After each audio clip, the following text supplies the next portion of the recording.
مثال کے طور پر مدارس کے ایک کیا ہوتے ہیں، محتمم ہوتے ہیں.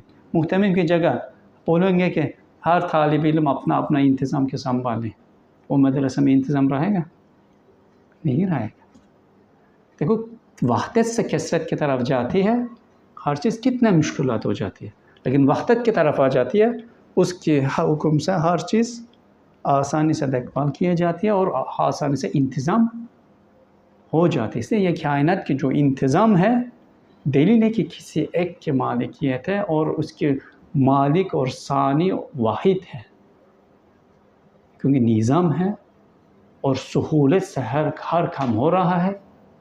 یہ دلیل ہے کہ اس کی اشتراک نہیں ہے، کسی کو بھی مداخلت نہیں ہے. جو جتنا چیز ہے اس کے ملک ہے، مالک ایک ہی ہے، وہ ہر ایک کی دوسرے کی مدد کے لیے بیچتی ہے، ہر چیز سے ایک چیز بھیگا کر کے آسانی سے وجود میں لے آتا ہے.